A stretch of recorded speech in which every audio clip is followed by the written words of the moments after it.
We have 1,300 miles of motorway in Britain, and spread out along them are 40 service areas. When you're tired and want a cup of tea or a meal, or simply need more petrol, you know you can pull into one and there'll be people ready to help you. We're going to look at the jobs of some of the people who work in motorway services.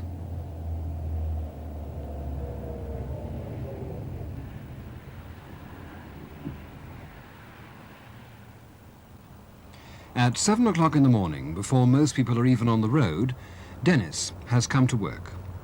Dennis is 21.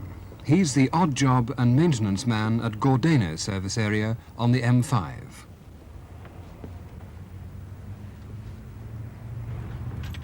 His first job of the day is to clean the forecourt and access roads. This is done by a special road sweeper. Dennis had 3 weeks training from his boss before he got a license which allowed him to drive it on the site.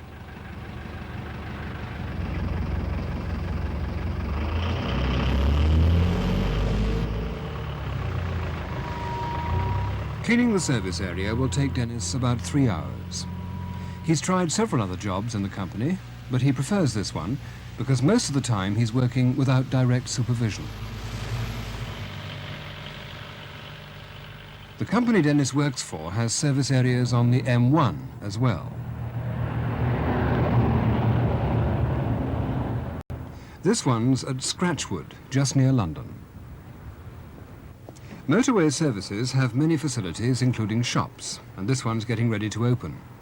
Even at this hour of the morning, there are many customers who call in regularly to collect their newspapers, so the morning shift starts early here as well. Morning, Judy. How are you doing there? Judy is a sales girl. First thing, she has to help her boss sort out and display the magazines and newspapers. I'm 19. I've been working here 3 years now. I haven't got any qualifications. I do the one basic shift, that's 7 till 3. The staff are great, they really are. You know, we have some good laughs together. Next door to the shop, there's a cafe. Before breakfast is cooked, the frying areas must be cleaned. Steve, who does this, is 16. I've only been here 2 months. When I first started here, it was part-time in the summer, and now I'm staying here full-time. First of all, I empty the oil from the fryer into a bucket below. Then I switch off a valve and fill the tank up with water. The cleaning process is automatic, so Steve doesn't even have to get his hands wet. I put the flames on to heat the water up and sprinkle soda crystals over it.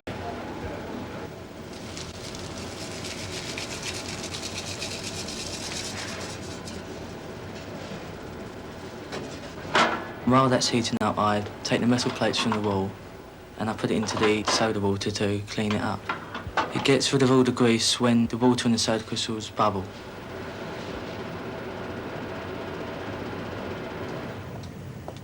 Before the shop gets really busy, Judy usually does some stock taking. When I check the china and glassware, I take the clipboard with exactly how many of china and glass we've got of each item. Then I see how many was sold, I write that down, and if we've sold none at all, we tick that clear. And if we've sold the whole lot, we don't write nothing in that space at all. Judy has to be both careful and observant, because if she gets the numbers wrong, the company may order things they don't need, and some items are very expensive.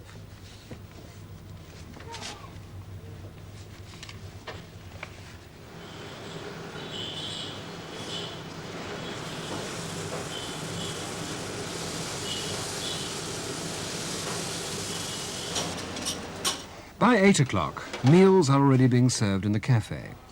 Steve has been trained how to cook and make up the breakfast burgers.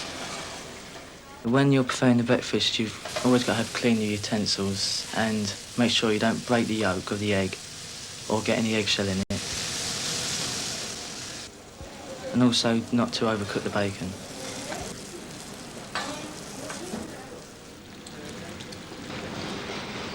Steve also has to make sure that the food is hygienically served and packed.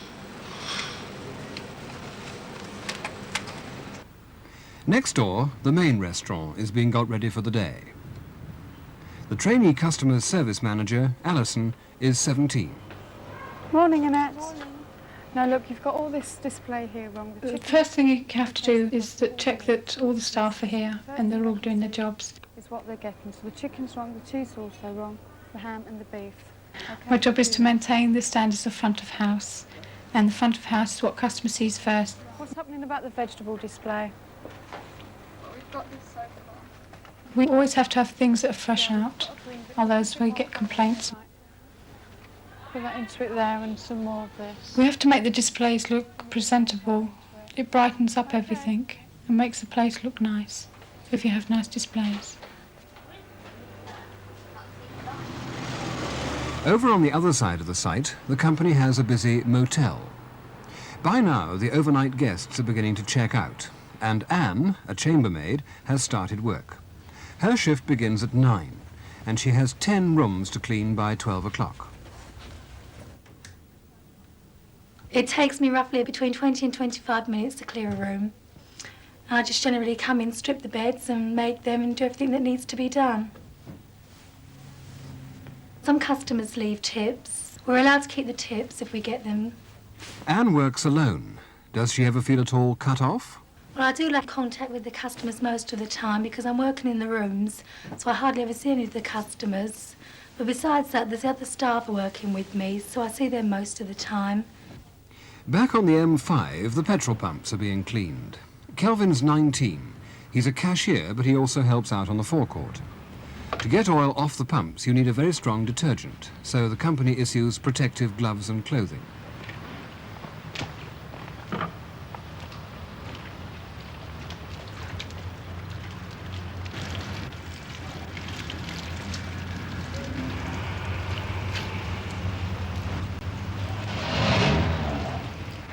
This is Simon. He's training to be an assistant forecourt manager. How you doing? Not so bad, but what do you want it done in weather like this for? There's a quiet, slack period, and it gives us a chance to get the pump done. If we finish this lot off, and then we'll go into fire appliances, check them out, because we've got a tanker that's due later on. Okay. In spite of his responsibility, Simon is only 19.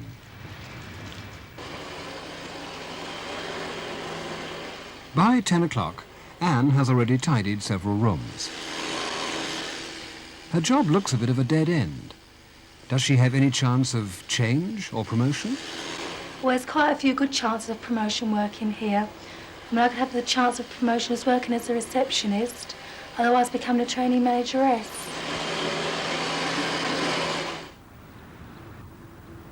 It's 11 o'clock, and over on the M5 service area, someone's reported a faulty light bulb. Dennis has come to replace it. There are so many customers about, he hasn't liked to switch the power off.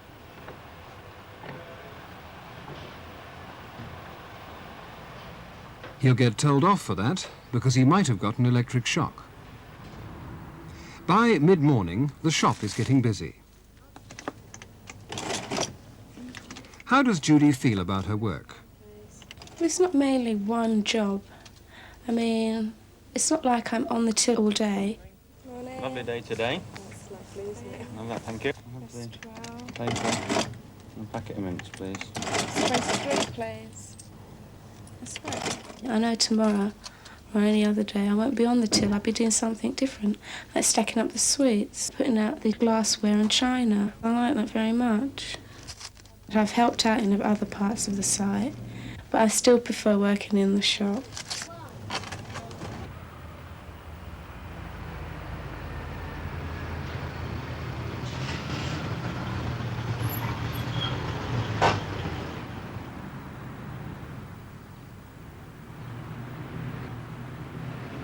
Can you please extinguish your cigarettes, sir? Thank you. Basic safety precautions are notices all over forecourts which say switch off engine, no smoking before filling, and a lot more precautions have been taken in a service station because of the amount of petrol underground. And you've got to watch people emptying ashtrays into bins, make sure the bins don't catch light, you know. We have up to about 175,000 gallons of petrol and diesel under the ground at one time when the tanks are full. This went out. The whole service station would just be a massive charcoal bed, put it that way. There'd be nothing. please, sir.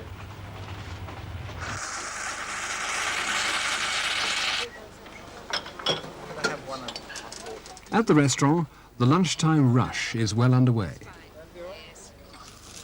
Behind the scenes, hundreds of sandwiches are being prepared.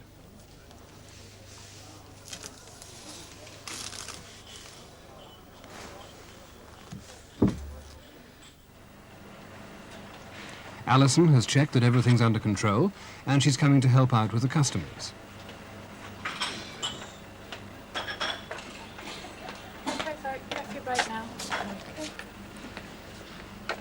I started as a catering assistant doing different sorts of jobs. Then I went behind the counter as counter supervisor, and then I was trainee customer services supervisor. Your 30p, please. Thank you. I've been there 2.5 years now. I think I got the job because of my attitude was right towards it. Thank you. Thanks very much. My ambition is to be general manager of my own unit. The company's been showing newcomers a training film. Right, Annette. Now you've seen that on film, I'm going to show you now. How to do it now. The supervisor helping Annette shows her how to put into practice what she's seen on the film. Right, lift your cups first. Right, neat and tidy. And sauces together. The company does train the staff well. There's quite a lot to do. You've always got to have a clean uniform on, although it's not that easy doing the tables, keeping clean all the time. Use your wet cloth first, all right? And your crumbs right down. We just have 2 uniforms and you have to take them home and clean them yourself. And you're expected to wear a clean one every day. You're not allowed to wear nail varnish, that's something they're very strict on.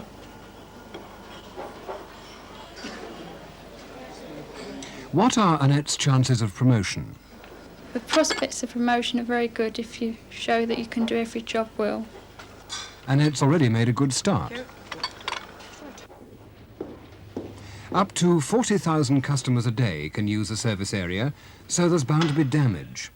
This time, some of the foot pedals in the toilets are broken.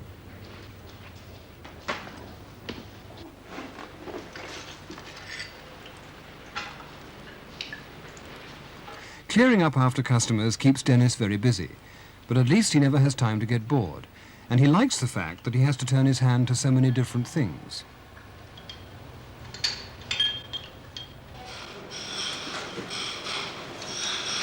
It's 2 o'clock, and lunch burgers are being cooked in the cafe for customers who want a quick snack.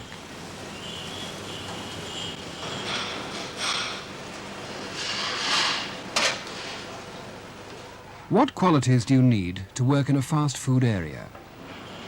When I applied for the job, I was given 3 tests: an aptitude test, colour blindness test and a quickness test.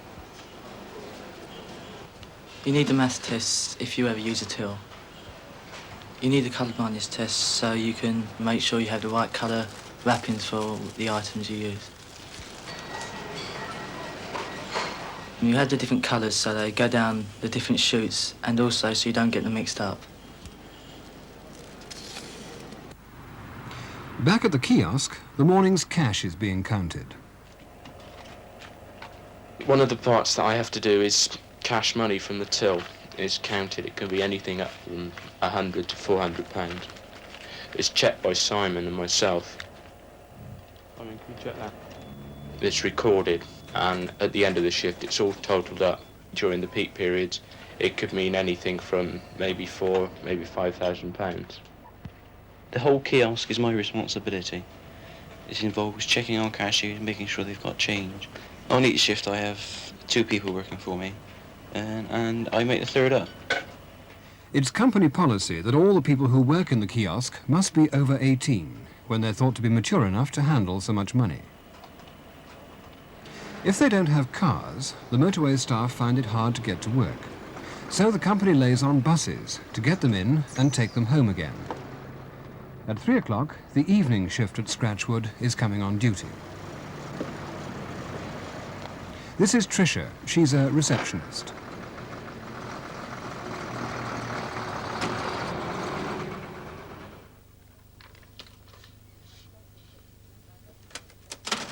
I clock in and I go behind reception and I check that the float is its rightful amount and that everything tallies and balances. She does this by checking the receipts against the money that's been taken on the last shift.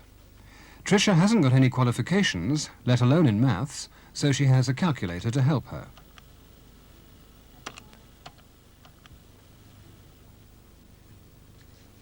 She subtracts the money taken from the total amount in the drawer. What's left over is her float for the evening shift, and she double-checks that to see that it's the correct amount. It's reliability rather than qualifications that counts in this job.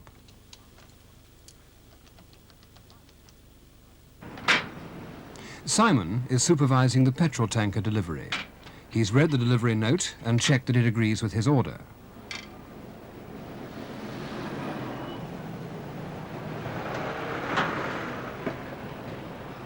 Now he checks that the tanker is actually holding the amount of petrol stated on the note. To do this, he uses a dipstick. Down below, the driver connects his hose to the tanker.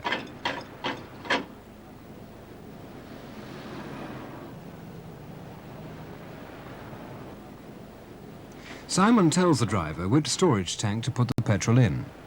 He's already checked that the tank will safely hold the amount ordered. After this, Simon makes out a fire certificate, saying that the hose is properly connected and that the tank can safely contain the amount of petrol being delivered. This is a legal requirement. When the driver receives the certificate, he can discharge the petrol, but Simon must supervise and be alert for any danger. Travellers, good afternoon.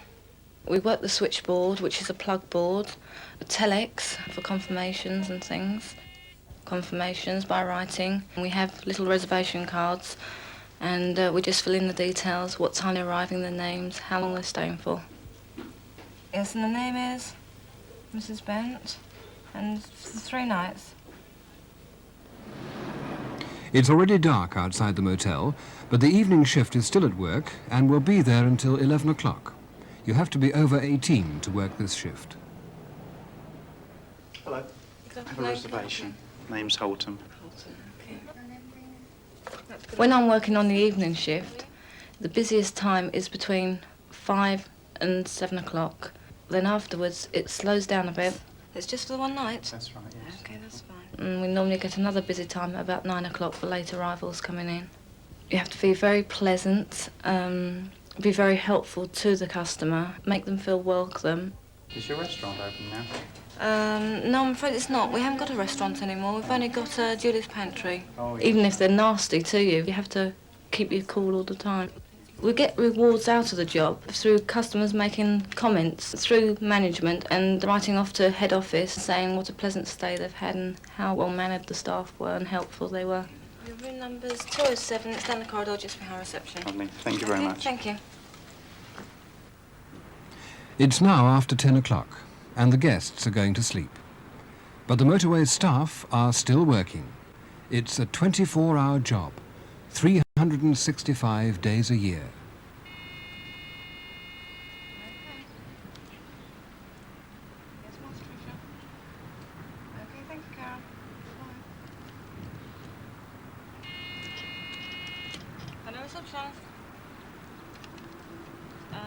Not that I know, none this morning. Okay, thank you. Bye.